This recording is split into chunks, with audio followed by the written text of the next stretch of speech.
I am back, and you are comfortably zoned with the Zigzag Man down by the lagoon in Alameda at the 420 Studios. Very special guest today from Southern California, another New York transplant, and one of my favorite Facebook friends, Miss Cathy Ladman, comedian. Cathy. Hey, how are you?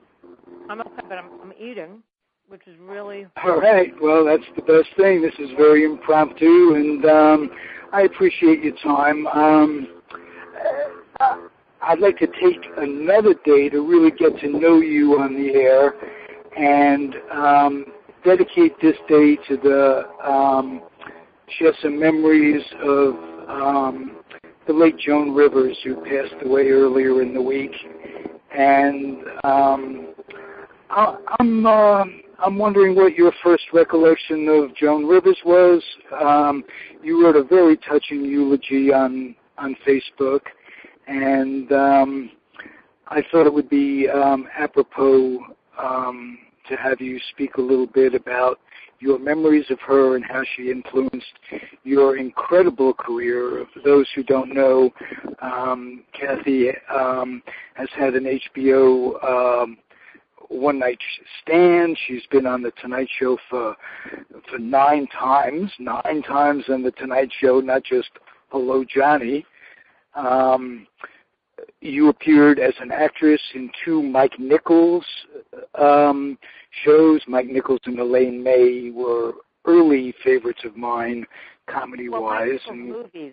I wasn't on any. I wasn't. No, I understand. I understand. You involved with him and Elaine. Did you have any involvement with Elaine at all? No. Oh, okay. And last but not least, in 1992, I think it was, you won the America's Best Female Comedian. So you in your own right have done quite well, and I'd just like to know how Joan influenced you, Joan Rivers, and give me some impressions of your early memories of hearing her and what you took from her as a comedian. Well, one of my first memories was my dad really had turned me on to comedy, and I used to always watch it with him. And one time we were watching, it must have been in the 60s, I'm guessing. We were watching Joan Rivers. Could have been the 70s, I guess, but pretty early on. And we were watching her as a guest on The Tonight Show with Johnny, and right. And she was telling a story about her friend who's like so homely, and I think she did some jokes about that. And then she said she finally she got married, and it's so wonderful. And went to Tiffany, and I bought her these beautiful gifts. I got her 2 silver bowls, one for food and one for water. And my father was sitting in his chair. My dad has, his chair, and he's just sitting there, and his arms are on the arms of the chair. And when she landed the joke, his arms flew up in the air, and his head flew back, and he laughed like so big. I laughed, of course, too, but I will never forget that image of my dad, like that all-out laugh. He just loved it. He just loved that kind of stuff, and right. And that was that's the first time that I recollect seeing her on TV. I may have seen her before, but I very well could have seen her before. But that's my first memory. And then when I got my comedy award, she was the one who handed me my award. She read the the nominees, and she right. announced me as the winner, and I went up, and she handed it to me, and my manager at the time made a great photo, framed composite of photos of me walking up there and Joan handing it to me and me hugging her, and very nice memory. Good. Very nice. Good. Yeah, I'm not a psychologist, but I think that the reaction that your dad had was a way that you saw it made people happy. Comedy made men happy. It made your dad happy. Yeah, but I had been interested in comedy since I was like 8 years old, and I decided when I was about 13 that this is what I wanted to do.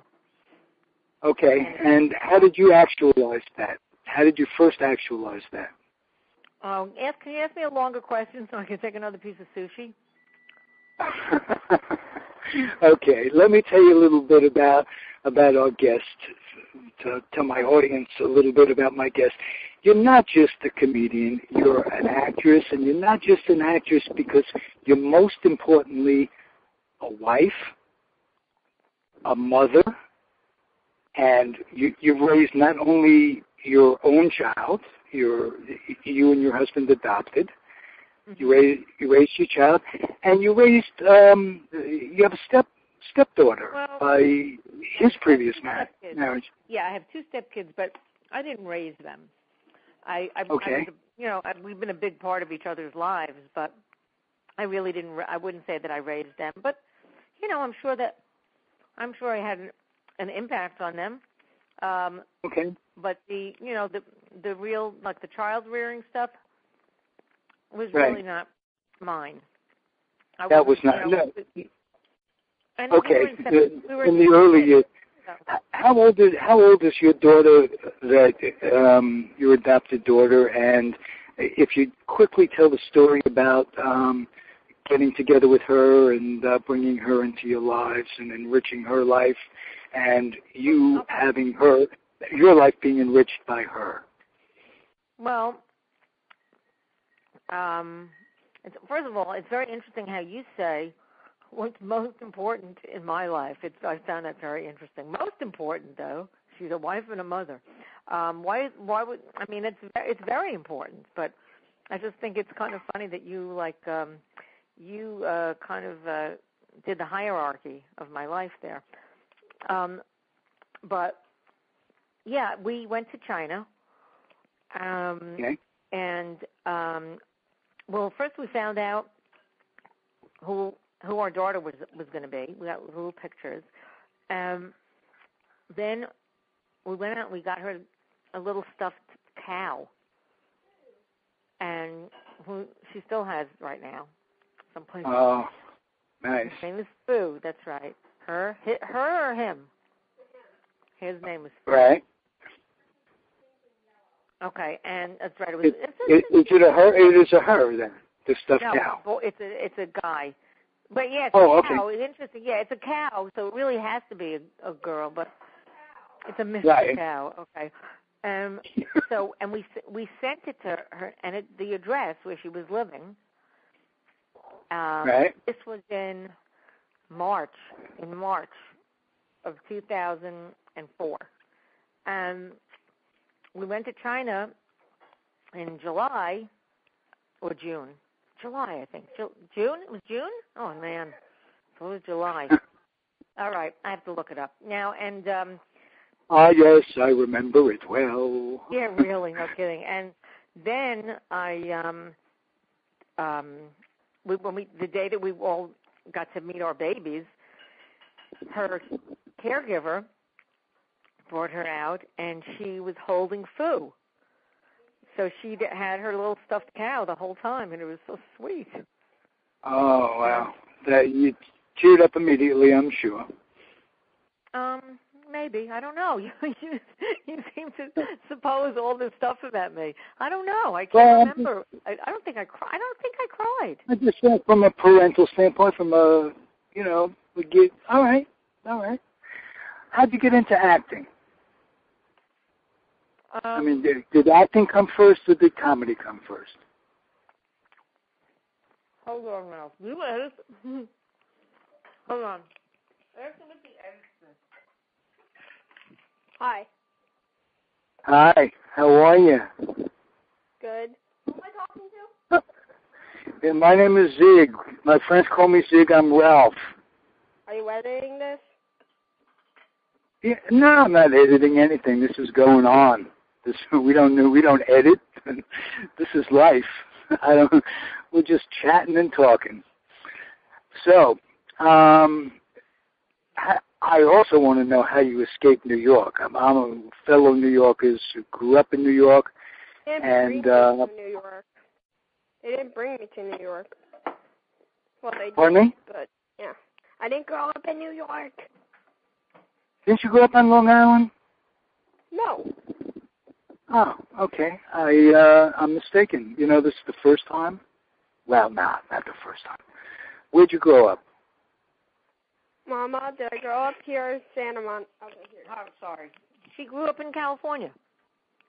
Oh, okay. She grew up in California. I was asking her to ask. You asked me a question, and I had a mouth full of sushi, which, by the way, I've completed now. This is real life, folks. Anybody out there listening, this is how people live.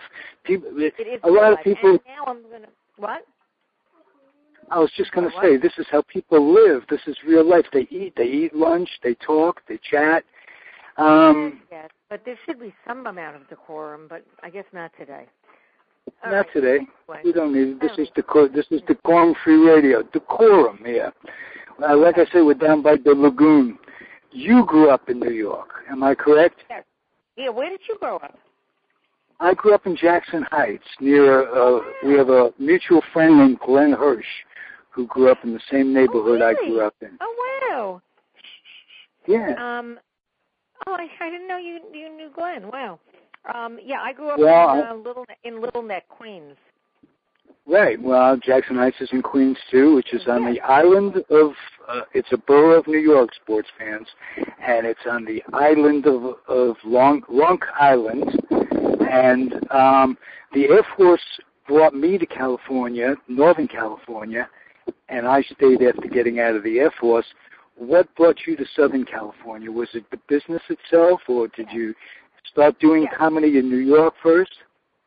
I started doing comedy in New York first, and then I moved here in 1985.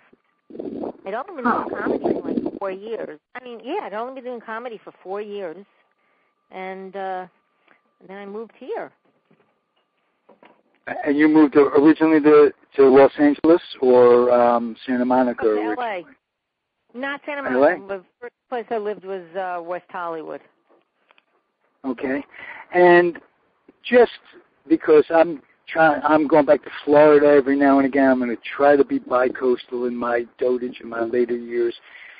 What do you miss most? What are the major differences between back east? The weather notwithstanding, what do you miss most about back east? Oh, I guess I just miss its particular energy. You know, it's just, there's nothing like it. I mean, I miss the theater. I miss walking all over the place. I miss the ease in which you can see your friends. It's so hard to see people here. It's such an isolated place, Los Angeles. Well, Los Angeles is diametrically opposed to Northern California in that way because I know that. I'm lucky because the adjustment, the energy, there's nothing like the energy in New York. But it's a little slower here, but there is still that feeling of community where you can do a lot of walking, depending on the area you live in. You can depend on public transportation more than you can in L.A., although I have fellow comedian Rudy Reber lives in Hollywood, and he doesn't drive at all. He takes the bus, and he goes everywhere. So you can live in L.A. without a car. Yeah, it's true. It's my stepson lives here, and he has yet to have a car here. He loves having a car. Yeah. Yeah. Well, my kid's 24, and he grew up a non-driver and he just has no desire. He takes the bus, and he walks a lot like his dad. And, there's benefits and conveniences with the car, but, there's half of one, 6 a dozen of the other, or whatever the hell I'm trying to say. Half of one. Half a dozen of one, or 6 of one, half a dozen of the other. There you go. See, I need a Shana Yiddish Madela to tell me stuff because I get kind of completely non-Jewish saying. That's right. Okay. Let me just tell you this. I learn more about people from a production standpoint doing this show than I do any other. I'm about to get a very big compliment. Yeah. I did because you're if you were a man, you'd be a mensch in the way you handle things, and a mensch, and few and far between. And I wanted to compliment you on that and tell you what a pleasure it is. And I like the story about how Joan made your father laugh. Joan, the first person to buy a joke from me was Joan Rivers. This was back in the 70s. I sent her a joke. She had a baby, and she was pregnant or something, and I sent her the joke, and she actually paid me for it, and I almost fell over. It was, I felt the baby move for the first time, and it was very exciting. Getting my hand through the cervix was the difficult part. And I'll grow up. I could hear her saying that with the O's and the O's. And so I have, and the funny for her, she and I said in a eulogy on my Facebook, Joan Rivers in her day, not the caricature that she became later for survival purposes, because she was left away. Yeah, I mean, she was incredibly driven. I mean, just incredibly driven, and I loved her. Her documentary, A Piece of Work. Right. Did you see it? No, I didn't see it, but I've heard of it. God, you have to see that. My goodness, it's amazing, and it's real, very illuminating. Very illuminating. It really, lets you into a lot of her, inner workings. And and I read that somebody today wrote about it. It was like somebody said he thought it was the best,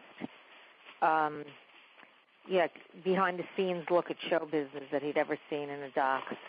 And she just was so driven. I mean, she really felt the need to always be working, always be making money, and always be famous. And she managed to succeed. She was in the limelight literally from the point of her being discovered, when I think it might have been on The Tonight Show, when Johnny discovered her. She never stopped working. She took losses. She took personal losses, and she kept on going. And perseverance, with whatever you do in life, it's all not what you did, it's what you're going to do. And I have a tremendous amount of admiration for her, and she was right up there. In her early work, she was right up there with Woody Allen and Lenny Bruce and George Carlin for being able to transcend the social situation of her time and be wickedly funny at the same time with things that you... and she was self-effacing, and she was a real human being. Yeah. So. Yeah. She really. She really was. But I have to say, are you okay? Hold on, my daughter just burned her wrist. Put it under cold water. Keep running it. Keep running it under cold. Is it there? Did it really hurt? No, it startled me because I wasn't looking. I put my hand. All right. Keep running it under water. Oh, yeah. What'd she do? Bang herself? Sorry, I have to apologize. I'm tearing off aluminum foil, and that's what you're hearing in the background. This is like the least prepared I've ever been to talk to somebody. But it's doing good. We're doing good. I want to ask you this before. I know you're busy. I know you got stuff going. Yes. I want to ask you about the last work you did. You were on one of the one of the murder mystery type shows, and what you got? Didn't you just do a co-starring appearance in one of the Hi-Fi, whatever the hell it is? You mean NCO? What was your? Yeah, that's the one. Tell me about that experience, and tell me what you got coming up in the very near future. Well, that was not. I mean, it was a small part, and it hasn't aired yet. In fact, I just had to do a looping session for it the other day, and I played a waitress at Cantor's, and it was really fun. And everybody on the show was so nice. I mean, just they could not have been nicer, really. And that doesn't always happen. No, doesn't. And so I did that, and it's going to air this season. It was like I taped it I shot it a while ago, but they were holding it. They were taking an extra show. It's going to air this season, and I just shot another episode of Pretty Little Liars. That will air soon. My character's back, which is nice, and very nice. Yeah. And how's your hair? How's your hair doing? I know that's very important. It's a little, that's always a challenge. Today I actually had my hair colored today, and it looks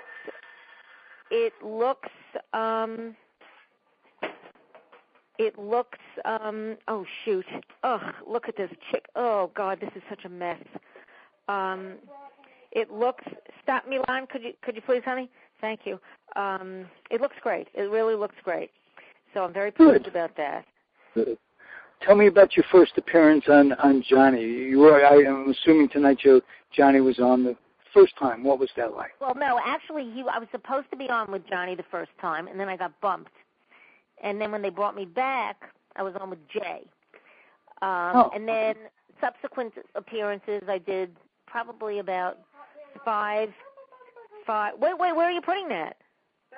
Oh, God, Ralph, I'm sorry. It's like insane here. It's all right. This is life. We're not dressing up for this. This is just talking and chatting, and that's the way I like it. All right. So the first time you met Johnny, was it everything you expected? Was he nice? Was he the same as he appears on? He's very gracious. He's an incredible host. An incredible pro. Always like great interviewer. Was all about making the guest look good. And never about him getting the laugh, which was, just wonderful. I mean, that's how you are when you're a host. You have people come into your house, and you want them to be comfortable. And that's not always the case on these shows. There's people who really need to be, can't share the limelight and shouldn't be hosts. But they are, So, I mean, I guess everybody likes something different. But my daughter just said, life happens. Life. Yeah, that's a nice way of saying blank happens. Yes. Because life can be blank occasionally. It can. What you got coming up comedy-wise for yourself? Well, most of what I'm doing soon is actually my solo show. I'm getting ready to open it in October, and it's a long time coming. It's really been a hard one for me to give birth to, actually. And does this show make me look fat? Is that the one you're talking about? Yes. And that's opening in October. Oh God, hold on. I think my husband's texting me. Okay, thank you. Thanks, Milan. Ugh, I'm getting raw chicken juice all over everything. All right, what was I saying, Ralph? Help me, please. now you got a show coming up, and I think it's coming out in October. I'm opening my solo show in October, and so that's a very different endeavor for me. This is not stand-up. This is in theaters, not clubs, and it's not all funny at all. I mean, I don't know if you saw my last shot, about a month or so ago on Craig Ferguson's show. But I did not. The first time I talked about being anorexic, and that's what my show is about. So I'm starting to really feel more comfortable about talking about it. And I know that I can really make a difference with it. It really feels good. It feels very purposeful. And not that I don't like doing stand-up anymore. I do. But this feels like a very personal mission for me. Good. And as radio is, as this is for me, cathartic, I'm sure it is for you, just getting it out there. It is. It really is. And it really is.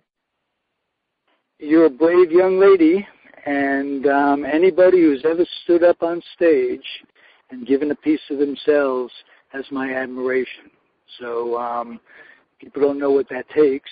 I dabbled in it in the 80s and did a lot of Holy City Zoo and worked with Robin a little bit. And his passing and Joan's passing so close together are just a big hit on, absolutely. And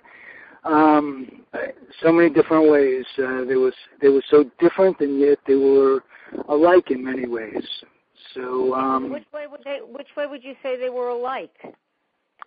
Well, I would say that they were alike from the standpoint of being unabashed on stage. There are very few people on stage in any art form that just let it hang out. And in that way, they were alike. I have to be drawn to the similarities of their endings in the sense that Joan, or the lack of similarities, that Joan clung to life, and I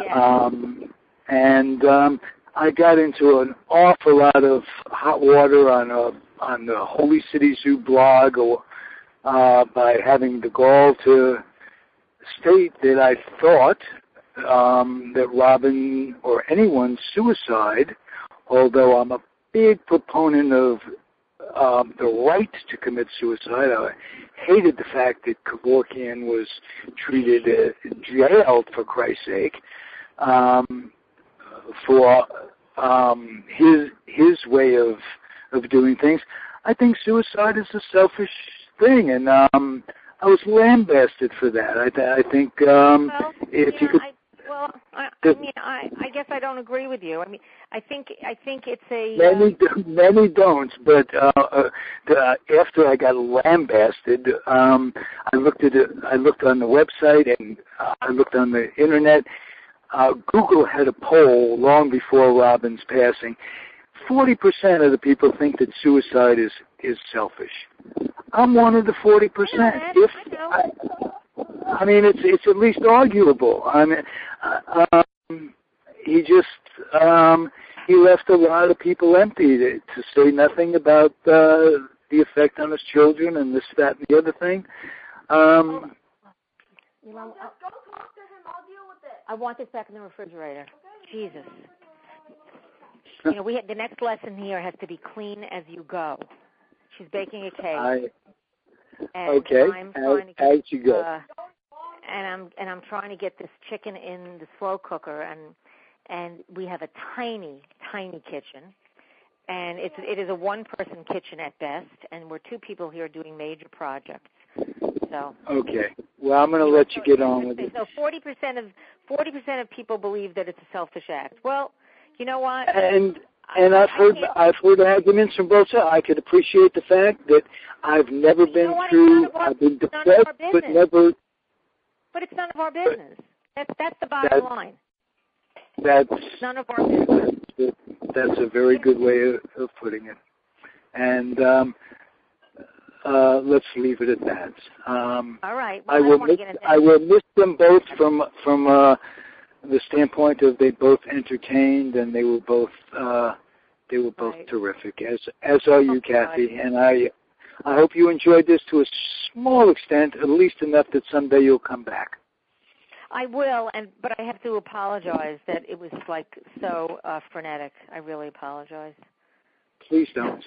You and that made it all the better. And glad to catch you like I did. And I'm going to end the segment by ending it for you as I end every segment. I want to tell you and our listening audience to keep your dreams wet, keep your humor dry, keep your kids off the laps of clerics that wear dresses, and keep your kids out of recruiting stations. Military recruiting stations are very bad. Okay, don't have to get into why, and you don't have to keep on keeping on, and to keep on keeping on. And I hope you will, and I hope you'll be back. And thanks for your time. Thank you, Ralph. Take care. Be well. Bye-bye. You too, my friend. See you.